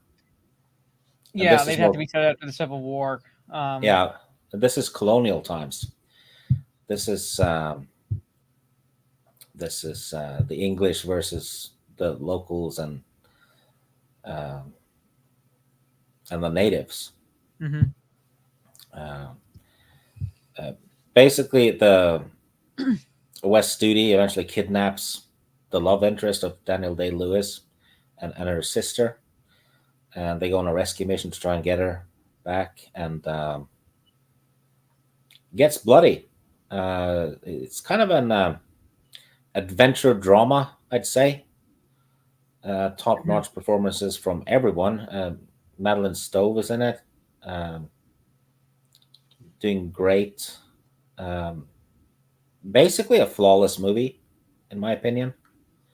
But the cinematography and the soundtrack is what sets it, elevates it quite a bit. Mm-hmm. Yeah. All right. It's been a long time since I've seen it, so I'd have to go back and rewatch it. Yeah. So it's like I did not include it, obviously, on my list because there's like I said, I'm narrowing it down from at least 35 I remember watching, and then there's those that I'm like I know I've seen. Yeah. But can't remember well enough. Probably another 10 out of 10, to be honest. Mm-hmm. Daniel Day-Lewis is like one of the best. Like when I say modern, I mean he's been around for a while, but 90s even to like now, one of the best actors. Someone did a skit, I think it might have been Rowan Atkinson, where he played an actor that was nominated for an Academy Award, and everyone said, "Yeah, you're definitely going to win this." And then they announced the other nominees, and it was Daniel Day-Lewis was one of them, and Rowan Atkinson just went, "Fuck." Because it's like he always wins. Well, I think he's like incredibly versatile. Yeah, like, he can go from playing like he can play evil characters, he can play good characters, and it's like believable every time. Yeah, it's weird. He like always nails it, no matter what. Yeah. Like Bill the Butcher, one of the like evilest characters he's like played. I'm not saying it's like the most evil, but like dear God, like what his character did, but like so good. And then he's like then he plays as Lincoln. I saw it was him, Robin Williams, and Jack Nicholson were nominated for an award, and it was a tie. Nicholson and Lewis won it, and Nicholson was like, "Shit, Robin Williams is down there alone," so he dragged him onto the stage as well. and Robin Williams was like, "Yeah, thank you, the people who voted for this and making me the only nominee not to win." And so basically, good on Jack Nicholson though, because that was a kind of thing to do. Yeah. But Robin Williams did a little stand-up thing, and Daniel Day-Lewis was almost pissing himself. But you could find it on YouTube. It was fun. But yeah. Well, one of Jack Nicholson's quotes I love is I don't know if you know about Jack Nicholson's past, but he was actually raised by his grandmother, but he believed she was his mom. Then he found out later that what he thought was his sister was actually his mother because she had him when she was really young. Oh. Yeah. And at one point in his career, he said, "My mother never saw the irony in calling me a son of a bitch." Yeah. Oh, I saw some... that was his past. He was raised actually by his grandmother. He thought that was his mother, but he found out his sister was actually his mother. I saw this actor just this week who was interviewed, and they always ask people if they have a Jack Nicholson story. Yeah. Right. And he was on.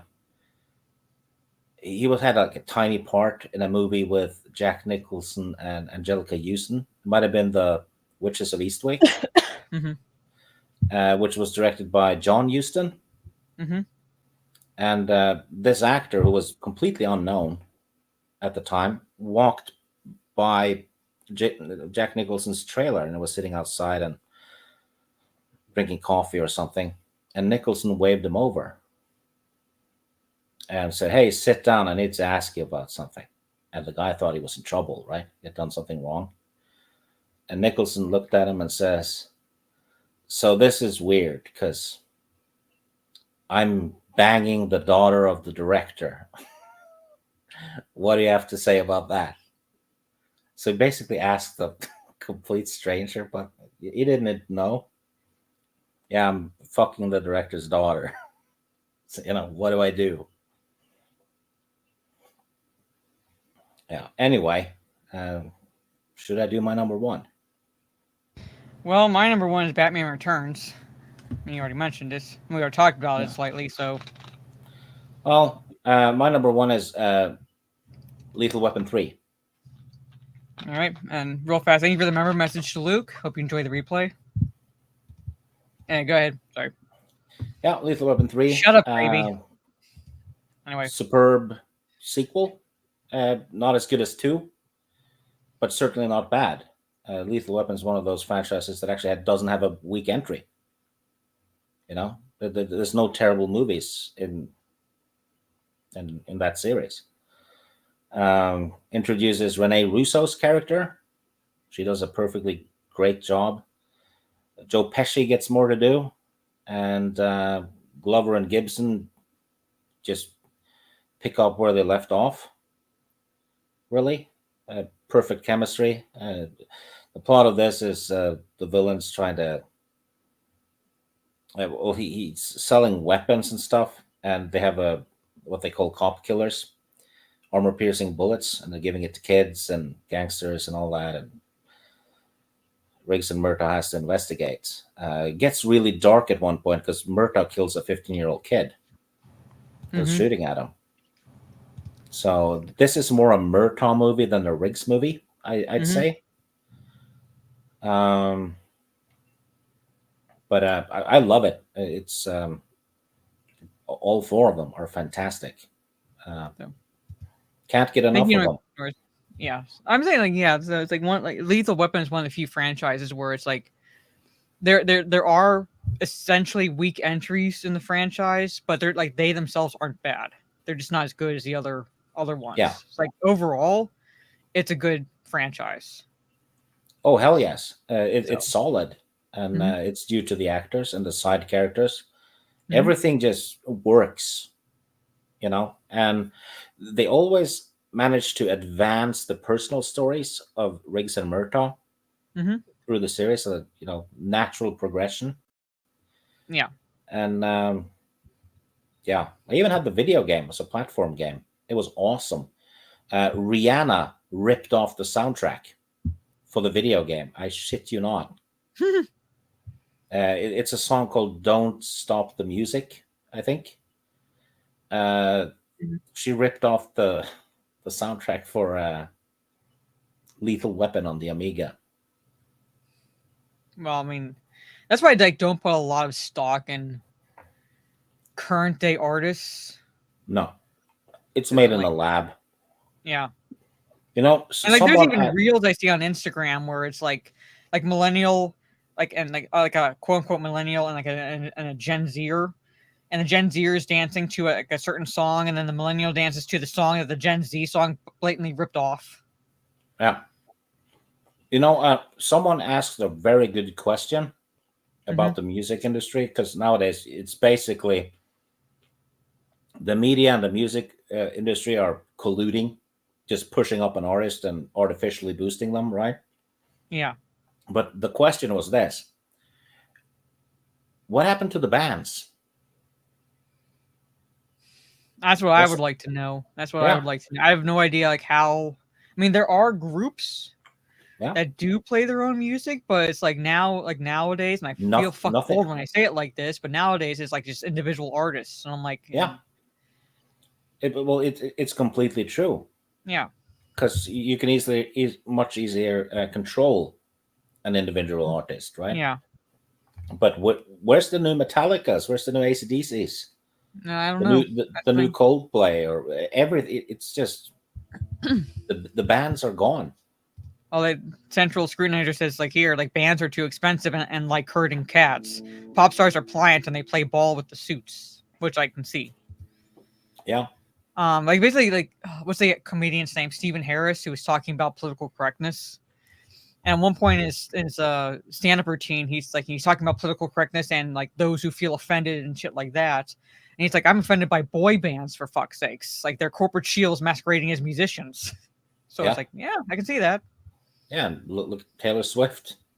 Yeah. Right. Pink. Yeah. But like his point was like, I'm offended by that, but I'm not going to curl up in the fetal position. It's like I don't listen to that stuff, basically. Yeah. He actually like he was kind of like us in a way prefers like the actual artists. So Hell, rock and roll and metal has pretty much gone away too. It's just auto-tuned pop shit now. Mm-hmm. Well, there's some groups Nothing's- now that are like still relatively metal, but like they're not auto-tuned. Like I like 1,000 Foot Crutch. They're not exactly entirely metal, but it's like they're like indie. I should say the more indie. They're called 1,000 Foot Crutch. I like Sabaton. Oh, Sabaton's awesome. Yeah. Manowar. They're actually Yeah. in the Guinness Book of Records. Loudest live concert. Yeah. So, but yeah. So like so. Sorry, I'm like closing my notebook chat because I'm gonna wrap it up here. It's almost 10:30, and I gotta take my dog out and get some sleep. Even though I'm not streaming tomorrow, I do want to get some rest because I have to wake up early the next day. So, well, you could still yap about Batman Returns though. well, I mean, like I said, we have to narrow it down to 10.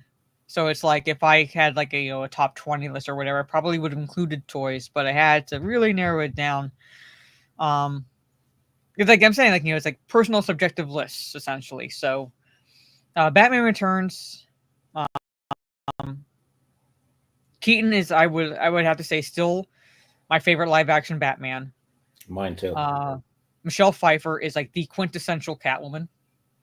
She nails the role, and I love like that reel I mentioned, chat, where you see her basically getting it like all like that like the whip scene in one take.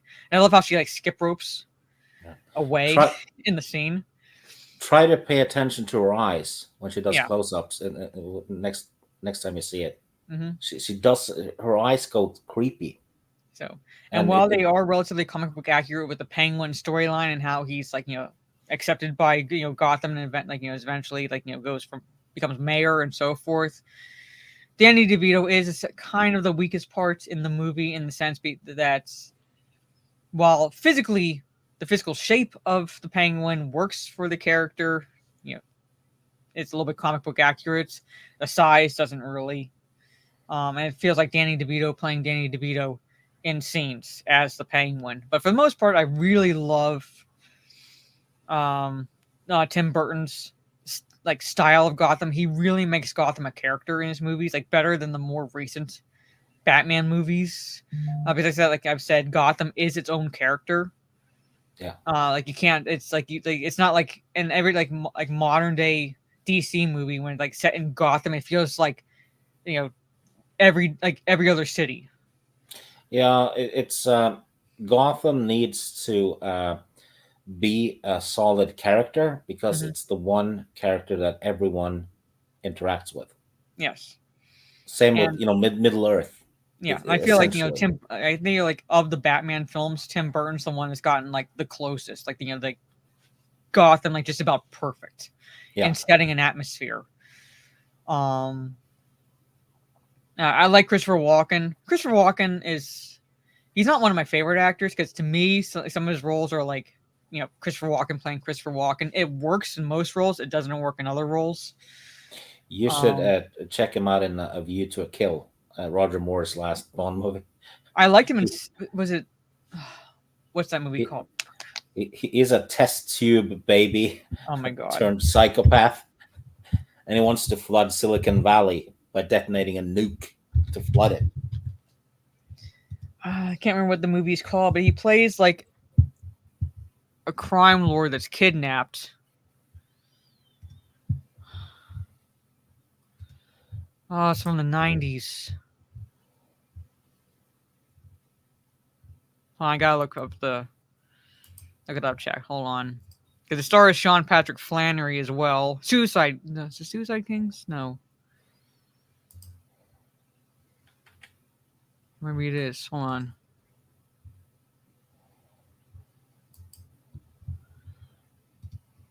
No, Gravy. It's not Army of Darkness. Yeah, it's Suicide Kings. Suicide. He plays a kidnap a mafia figure because they're trying to find the one guy's sister, and they think the Christopher Walken's character is involved. And I actually like Christopher Walken in this because it has like Christopher Walken, Dennis Leary, Sean Patrick Flannery, Henry Thomas, Jay Moore, Jeremy Sisto, Brad Garrett's in it. It's an interesting film. But yeah, Suicide Kings. I don't know if anybody's seen it. It's from 1997. Wow. So he had to at least be dodged hearing the theme song, "The Bodyguard." Yeah. So I'm saying it's worth at least a watch, and I like Christopher Walken in it. Like I said, he plays like a mafia figure that these guys kidnapped. Christopher Walken should have been in Army of Darkness. Yeah. So that's one of Sean Patrick Flannery's like early roles. So it's before he did Boondock Saints. Boondock Saints was perfect. Yeah. So, like I said, also it's like Sean Patrick Flannery from that, and he's in this like Jay Moore, Henry Thomas, Jeremy Sisto, Dennis. Like I said, Dennis Leary. I think it's worth a watch if you have not seen it.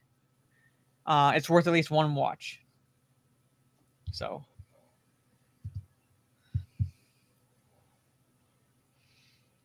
But anyway, yeah, that is our top 10 films, our personal top 10 films from 1992. Next month, we'll be talking our personal top 10 films of 1993. So again, if you included Army of Darkness on your 1992 list, according to Stig, you cannot include it on your 1993 list. Yeah, if you do that, I'll chop off one of your fingers. You heard it here, folks. So I would be lenient because it's one of those weird release movies, basically, where it gives 1 year and then another year. I'm fine if Gravy D does it though, because he's my blood brother. Yes, he's all included if I want. That's what he says there. Yeah, anyone but Gravy D gets to do it. Wait, hold on. No, anyone like Gravy D is the only one who gets to do it. They say like at some point you're going to get it grammatically correct. Yeah, this was tricky. I was too emotionally involved because of Gravy D. Obviously.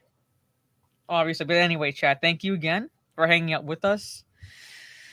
Yeah, Trey's like, that's racist or something. But anyway, so next week, and then the following week will be the 1s and 2s, and Orange Hat and I will be watching Insidious and Insidious 2 for the 1s and 2s, and for the singles, we normally do it the following Thursday, but because I have to babysit on the 17th and the 24th, we'll be doing it on the 18th and the 25th, so the following Fridays. All right, so basically we will be watching The Exorcist, and then for the second single we will be watching Nightmare Before Christmas. So you have until next week to watch Insidious and The Exorcist, and then following week Insidious 2 and Nightmare Before Christmas. And then since there's like a 5th week in October, so we have an extra Wednesday and Thursday. I don't know if I'll stream Thursday evening. I might just do a watch party or something like that because it's Halloween. So I don't know if I'm going to feel like streaming that evening necessarily, but definitely I'll be streaming the Monday, Tuesday, and Wednesday, and I'll do like basically like kind of a Halloween-esque stream, I guess, gaming stream, Wednesday evening.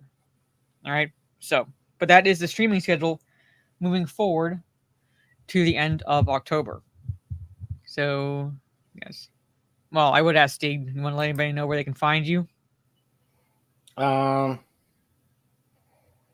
don't know. Okay. Well, I'm gonna be here next month for the weird news thing and the top 1993 thing. Hmm. Other than that, I'll pop on with Teresa now and again, um, and sometimes with Lady Greymaster. So randomly, Hmm. Maybe OG. 95%. Oh yeah, sorry. I'm 95% retired as a YouTube panelist. Mhm. So to answer your question, Trey, maybe OG Halloween. Maybe Trick or Treat because there's other movies we can watch. Basically, like I said, it'll kind of depend on how I feel. But like I said, might just do a watch party that evening instead, just because it is following dealing with trick or treaters for uh that couple hours beforehand. So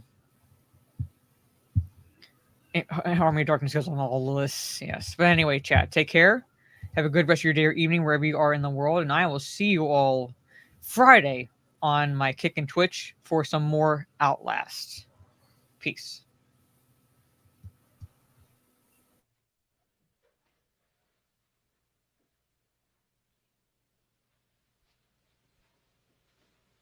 You're still here? It's over. Go home.